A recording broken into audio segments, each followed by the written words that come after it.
नमस्ते। निक मैग्यूली की किताब जस्ट कीप बाइंग पर आधारित आज की इस खास पड़ताल में आपका स्वागत है। नमस्ते। ये किताब पर्सनल फाइनेंस की दुनिया में जो पारंपरिक सलाह है उसको सीधी चुनौती देती है और सब कुछ डेटा पर आधारित है। हाँ, और एक बहुत ही सरल लेकिन शक्तिशाली विचार सामने रखती है। बिल्कुल। तो आज का हमारा मकसद इसी किताब के उन हिस्सों को कुरेदना है जो बचत, निवेश और पैसे को लेकर हमारी पूरी सोच को बदल सकते हैं। और ये पड़ताल एक ऐसी कहानी से शुरू होती है जो शायद हम सबके किसी न किसी जानने वाले की कहानी हो सकती है। ये लेखक के अपने दादाजी की कहानी है। हाँ, और ये कहानी ही इस पूरे किताब की नींव है। लेखक के दादाजी को हर महीने $2200 की पेंशन मिलती थी और उनके खर्चे लगभग थे ही नहीं। मतलब सुनने में तो लगता है कि उनके पास अच्छी खासी बचत होनी चाहिए थी। बिल्कुल। लेकिन 26 साल के रिटायरमेंट के बाद जब उनकी मृत्यु हुई तो उनके पास कोई संपत्ति नहीं थी, जीरो। सारा पैसा जुए में चला गया। लेकिन किताब इस पर कोई नैतिक फैसला नहीं सुनाती। वो बस एक सवाल पूछती है। क्या सवाल? अगर उन्होंने अपनी आधी आमदनी भी सिर्फ अमेरिकी स्टॉक मार्केट के एक साधारण से इंडेक्स फंड में लगा दी होती तो क्या होता? और जवाब सच में चौंकाने वाला है। वो एक करोड़पति के रूप में मरते। यही एक कहानी पर्सनल फाइनेंस के बारे में हमारी कई धारणाओं को तोड़ देती है और किताब के मूल सिद्धांत को स्थापित करती है। बस खरीदते रहो, जस्ट कीप बाइंग। बिल्कुल। और आज हम इसी के इर्द गिर्द बुनी गई सोच को परत दर परत खोलेंगे। तो हम 3 बड़े सवालों पर बात करेंगे। पहला, बचत करने का सही तरीका क्या है? क्या वो 20% वाला नियम वाकई काम करता है? दूसरा, निवेश कब और कैसे करें?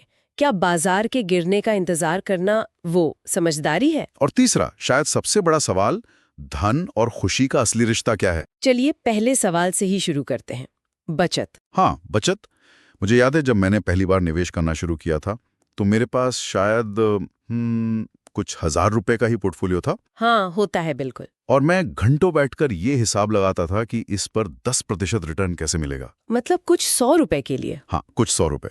और फिर उसी शाम दोस्तों के साथ बाहर जाकर उससे ज्यादा खर्च कर देता था। किताब में लेखक भी ठीक यही अपना उदाहरण देते हैं। और ये एक बहुत आम दुविधा है। हम छोटे निवेश पर बहुत ज्यादा दिमागी ऊर्जा खर्च करते हैं जबकि हमारी असली संपत्ति कहीं और बन या बिगड़ रही होती है। तो किताब इसके लिए क्या कहती है? किताब एक बहुत सरल नियम देती है।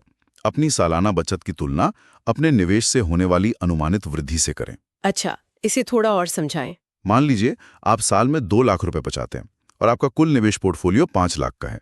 उस पर आप 10% रिटर्न की उम्मीद करते हैं, मतलब 50,000 की वृद्धि। ठीक है। या आपकी बचत यानी 2 लाख आपके निवेश की वृद्धि से यानी 50,000 से कहीं ज्यादा है। हाँ, काफी ज्यादा है। तो ऐसे में आपका पूरा ध्यान अपनी बचत और आमदनी बढ़ाने पर होना चाहिए, ना कि उस 10% को 12% करने पर। अच्छा, और समय के साथ ये समीकरण पलट जाता होगा? बिल्कुल। जब आपका पोर्टफोलियो 50 लाख का हो जाएगा तो 10% रिटर्न का मतलब है 5 लाख रुपए की वृद्धि। अब ये आपकी सालाना बचत से कहीं ज्यादा है। अब आपको अपने निवेश को बेहतर बनाने पर ध्यान देना चाहिए। ये सोच तो करियर की शुरुआत में बहुत स्पष्टता देती है ना? इसीलिए किताब के एक चैप्टर का शीर्षक है, बचत गरीबों के लिए है और निवेश अमीरों के लिए। सही कहा। और ये हमें बचत से जुड़े दूसरे बड़े मिथक पर लाता है, अपनी आमदनी का 20% बचाओ जैसे नियमों पर। हाँ, ये तो हर कोई कहता है। पर किताब इसकी कड़ी आलोचना करती है, क्योंकि ये नियम ये मानकर चलता है कि हर किसी की आमदनी स्थिर है और हर कोई एक ही दर से बचत कर सकता है, जो असल जिंदगी में होता नहीं है। यहाँ डॉली वार्डन 4 नाम की मछली का एक बड़ा दिलचस्प उदाहरण दिया गया है। हाँ, बताइए। ये मछली जब खाने की कमी होती है तो अपने पाचन तंत्र को सिकोड़ लेती है ताकि कम ऊर्जा में काम चल जाए, और जब खाना भरपूर होता है तो उसे वापस बढ़ा कर लेती है। अच्छा, तो हमें भी अपनी बचत को लेकर ऐसा ही लचीला रवैया अपनाना चाहिए। बिल्कुल। जब आमदनी कम हो तो कम बचत करें, जब बोनस मिले तो ज्यादा बचत करें। किसी कठोर नियम से खुद को बांधने की जरूरत नहीं है। डेटा भी यही दिखाता है। क्या कहता है डेटा? अमेरिका में कम आय वाले लोग अपनी आय का मुश्किल से 1% बचा पाते हैं, जबकि जो टॉप 20% कमाने वाले हैं वो 24% तक बचाते हैं। तो मतलब जितना बचा सकते हैं उतना बचाएं। ये एक ज्यादा व्यवहारिक तरीका है। और तनाव मुक्त भी। और जब बचत बढ़ाने की बात आती है तो हम तुरंत सोचने लगते हैं कि कहाँ कहाँ कटौती करें। कॉफी पर पैसे बर्बाद करना बंद करो वाली सलाह। किताब इसे पैसे रुपए के मामले में सबसे बड़ा भ्रम कहती है। क्यों? क्योंकि आंकड़े बताते हैं कि ज्यादातर लोगों के लिए सिर्फ खर्च में कटौती करके अमीर बनना लगभग असंभव है। आप अपनी कॉफी पर कितना ही खर्च कम कर लेंगे। सही बात है। संपत्ति बनाने का सबसे पक्का तरीका है अपनी आय बढ़ाना, अपनी ह्यूमन कैपिटल मतलब अपने कौशल, ज्ञान और समय को फाइनेंशियल कैपिटल में बदलना। इसके लिए किताब में कुछ रास्ते सुझाए गए हैं, जैसे अपना समय या विशेषज्ञता बेचना, कोई सेवा देना, लोगों को सिखाना, या फिर अपनी नौकरी में तरक्की पाना। मूल विचार अपनी कमाई की क्षमता को बढ़ाना है। लेकिन इसका मतलब ये नहीं है कि हम अंधाधुंध खर्च करें। नहीं, बिल्कुल नहीं। यहीं पर किताब एक बहुत ही शानदार मनोवैज्ञानिक टूल देती है जिसे वो 2x नियम कहती है। 2x नियम? ये क्या है? जब भी आप किसी महंगी गैर जरूरी चीज पर पैसा खर्च करना चाहें तो उतनी ही राशि का निवेश भी करें या दान करें। ये तो बहुत दिलचस्प है।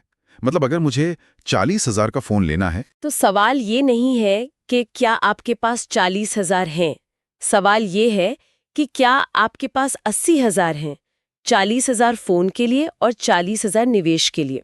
ये आपको सोचने पे मजबूर करता है कि क्या वाकई उस चीज को इतना चाहते हैं। बिल्कुल। ये खर्च को एक सजा की तरह देखने के बजाय एक सचेत विकल्प बनाता है और खर्च से जुड़े अपराध बोध को भी खत्म करता है। ये एक बेहतरीन संतुलन बनाता है और इसी संतुलन की बात आमदनी बढ़ने पर भी लागू होती है, जिसे हम लाइफस्टाइल क्रीप कहते हैं। हाँ, आमदनी बढ़ने के साथ खर्चे बढ़ना। किताब कहती है कि ये स्वाभाविक है, पर सवाल है कितना। कितना? यहाँ भी एक सरल नियम है। अपनी बढ़ी हुई आमदनी का 50% तक खर्च करना ठीक है। अच्छा। यानी अगर आपकी तनख्वाह 20,000 रुपये बढ़ी है तो आप उसमें से 10,000 रुपये अपनी लाइफस्टाइल पर खर्च कर सकते हैं और बाकी 10,000 बचा सकते हैं या निवेश कर सकते हैं। मतलब जब तक आप इस 50% के दायरे में रहते हैं, आप अपने वित्तीय लक्ष्यों को पीछे नहीं धकेल रहे होते। सही कहा। तो बचत का असली मकसद तो आखिर में निवेश ही है, लेकिन यहाँ सबसे बड़ा सवाल खड़ा होता है, निवेश करने का सही समय कब है? क्या बाजार के गिरने का इंतजार करना चाहिए? यह शायद निवेशकों का सबसे बड़ा सवाल है। किताब यहाँ 2 रणनीतियों की सीधी तुलना करती है। अभी खरीदें, बाय नाउ, यानी सारा पैसा एक साथ लगा दो। हाँ। और दूसरी रणनीति है एवरेज इन, यानी उसी पैसे को धीरे धीरे किश्तों में कुछ महीनों में लगाएं। और ज्यादातर लोगों को तो यही दूसरा वाला तरीका, मतलब एवरेज इन, कम जोखिम भरा और बेहतर लगता होगा। हाँ, लगता तो यही है, लेकिन डेटा एक बिल्कुल अलग कहानी बताता है। क्या कहता है डेटा? ज्यादातर एसेट क्लास में, चाहे वो स्टॉक हो, बॉन्ड्स हो या सोना, में अभी खरीदें रणनीति लंबी अवधि में एवरेज इन से बेहतर प्रदर्शन करती है। ऐसा क्यों? वजह बहुत सीधी है। बाजार ज्यादातर समय ऊपर जाता है, तो इंतजार करने का मतलब अक्सर ऊंची कीमतों पर खरीदना होता है। बिल्कुल। 1 मिनट, लेकिन हम तो हमेशा सुनते हैं कि जब सब बेच रहे हों तब खरीदो, बाय द डिप, यानी गिरावट में खरीदना। ये तो एक तरह से निवेश का सुनहरा नियम माना जाता है। पर किताब इसे एक आकर्षक भ्रम बताती है। भ्रम? हाँ, और इसके लिए एक बहुत ही शक्तिशाली विश्लेषण पेश करती है। कल्पना कीजिए कि आपके पास भविष्य देखने की शक्ति है। आप हमेशा जानते हैं कि बाजार का सबसे निचला बिंदु कब आएगा और आप सिर्फ उसी दिन निवेश करते हैं। वाह, ये तो हर निवेशक का सपना है। बिल्कुल।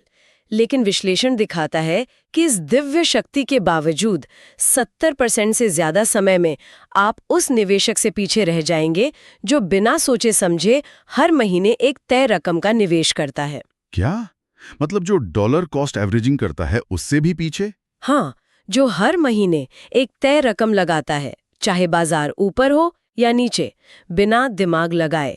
ये आंकड़ा मुझे सबसे ज्यादा चौंकाता है। मतलब अगर कोई भविष्य भी देख सकता हो, तब भी वो बाजार को मात नहीं दे सकता। मुश्किल है।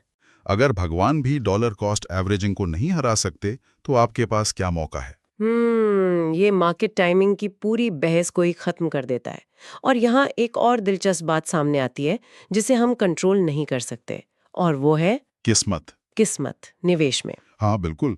मतलब ये बहुत मायने रखता है कि आपको अपना अच्छा और बुरा रिटर्न कब मिलता है। निवेश की दुनिया में इसे क्या कहते हैं?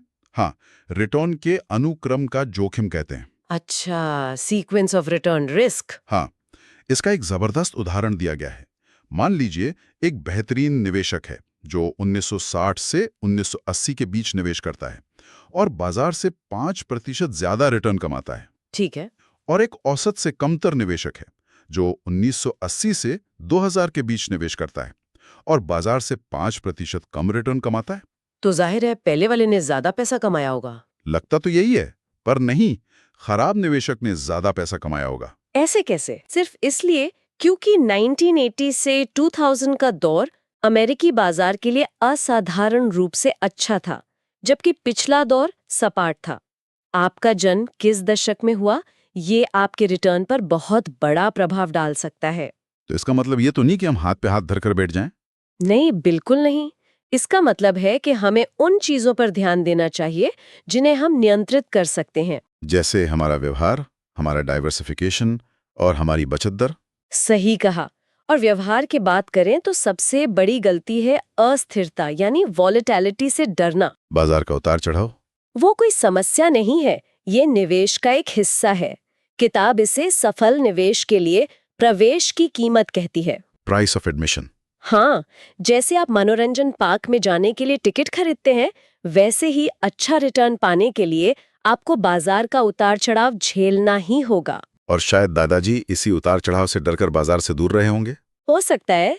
आंकड़े देखें तो 1950 के बाद से S&P 500 में औसतन हर साल 13.7% की गिरावट आती ही है।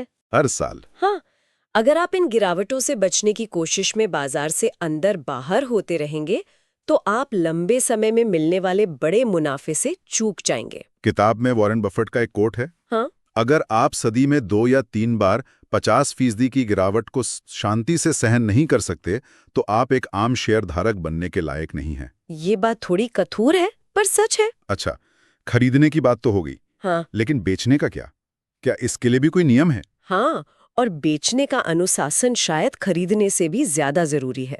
किताब के अनुसार बेचने के सिर्फ 3 अच्छे कारण हैं। कौन कौन से? पहला है पुनर्संतुलन, यानी अगर आपका कोई एसेट बहुत बढ़ गया है तो उसे बेचकर अपने पोर्टफोलियो को वापस अपने तय लक्ष्य पर लाना। ठीक है। दूसरा कारण है किसी एक स्टॉक में अगर आपका बहुत ज्यादा पैसा लग गया है या कोई निवेश लगातार घाटे में है, तो उस केंद्रित या घाटे की स्थिति से बाहर निकलना। और तीसरा तो जाहिर है, अपने वित्तीय जरूरतों को पूरा करने के लिए कोई बड़ा लक्ष्य। इन 3 के अलावा किसी और कारण से बेचना, मतलब डर या लालच में, अक्सर नुकसानदायक होता है। इसीलिए किताब का एक और नियम है, जल्दी खरीदें, धीरे धीरे बेचें। Buy quickly, sell slowly. बिल्कुल। ये सभी नियम हमें सोचने पर मजबूर करते हैं। लेकिन अब आते हैं तीसरे और शायद सबसे महत्वपूर्ण हिस्से पर, धन, समय और खुशी। किताब एक दिलचस्प सवाल उठाती है, आप कभी अमीर महसूस क्यों नहीं करेंगे? ये गहरा मनोवैज्ञानिक पहलू है। अमीर होना एक सापेक्ष, मतलब रिलेटिव अवधारणा है। हम हमेशा अपनी तुलना किसी ऐसे व्यक्ति से करते हैं जो हमसे बेहतर कर रहा है। वो जैक विटेकर वाली कहानी। हाँ, जो लॉटरी जीतने से पहले ही $17 मिलियन के मालिक थे, फिर भी उन्होंने लॉटरी खेली। क्यों?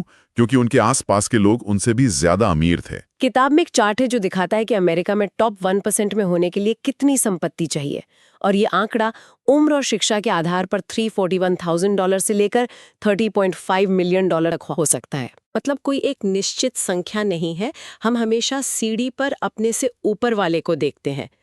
चाल ये है कि उन सभी लोगों को न भूलें जो आपकी ओर देख रहे होंगे। और यहीं पर किताब अपनी सबसे महत्वपूर्ण बात पर आती है।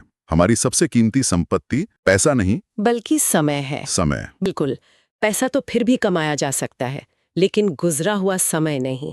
लेखक खुद अपनी कहानी बताते हैं कि कैसे उन्होंने करियर की शुरुआत में अपने छोटे से निवेश पर घंटों बर्बाद किए, जबकि उन्हें वो समय अपने कौशल को बढ़ाने पर लगाना चाहिए था। हाँ, क्योंकि उस समय उनकी असली संपत्ति, उनकी ह्यूमन कैपिटल, उनका समय था। इस बात को समझाने के लिए दशरथ मांझी की अविश्वसनीय कहानी दी गई है।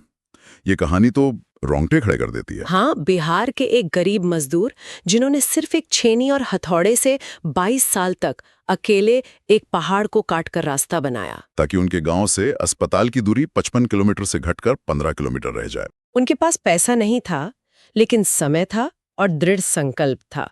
उन्होंने उस समय का इस्तेमाल कुछ ऐसा बनाने में किया जो पीढ़ियों तक काम आएगा। ये हमें याद दिलाता है कि जब पैसा नहीं होता, तब भी इंसान के पास समय और दृढ़ संकल्प जैसी कीमती संपत्ति होती है। और अंत में किताब खुशी के यू वक्र यानी हैप्पीनेस यू कर्व का जिक्र करती है। रिसर्च बताती है कि जीवन में संतुष्टि 20 के दशक के अंत में कम होने लगती है, 50 की उम्र के आसपास सबसे कम होती है और फिर बुढ़ापे में वापस बढ़ती है। हाँ, युवावस्था की ऊंची उम्मीदें धीरे धीरे यथार्थवाद में बदल जाती हैं और फिर हम जो हमारे पास है उसकी सराहना करना सीखते हैं। तो निक मैग्यूली की किताब से हमने कुछ बहुत महत्वपूर्ण बातें सीखी। कठोर नियमों के बजाय जितना बचा सकते हैं उतना बचाने का लचीलापन अपनाएं। खर्च कम करने से ज्यादा अपनी कमाई बढ़ाने पर ध्यान दें। और 2x नियम के साथ बिना किसी अपराध बोध के सोच समझकर खर्च करें। और निवेश के लिए बाजार को टाइम करने की कोशिश के भ्रम से बाहर निकलें। बस नियमित रूप से और जितनी जल्दी हो सके निवेश करते रहें। बाजार के उतार चढ़ाव को कीमत समझकर स्वीकार करें, उससे डरे नहीं। और केवल एक सोची समझी योजना के साथ ही बेचें। और हमेशा याद रखें कि आपका समय आपकी सबसे कीमती संपत्ति है। किताब एक बहुत ही दिलचस्प मानसिक व्यायाम के साथ समाप्त होती है। समय यात्री का खेल, टाइम ट्रैवलर्स गेम। हाँ, कल्पना कीजिए कि आपको टाइम मशीन में बिठाकर पिछले 100 वर्षों में किसी भी समय में भेजा जाता है। आप अपने साथ भविष्य का ज्ञान नहीं ले जा सकते। मतलब ये नहीं पता कि कौन सी कंपनी बड़ी बनेगी या कब मंदी आएगी। बिल्कुल, आप अपने साथ सिर्फ वित्तीय निर्देशों का एक सेट ले जा सकते हैं। आप अपने अतीत के स्व को क्या निर्देश देंगे ताकि उसके धन बनाने की संभावना सबसे ज्यादा हो? ये एक शक्तिशाली सवाल है। ये हमें उन सिद्धांतों के बारे में सोचने पर मजबूर करता है जो समय और परिस्थितियों से परे हैं, जो हर दौर में काम करें।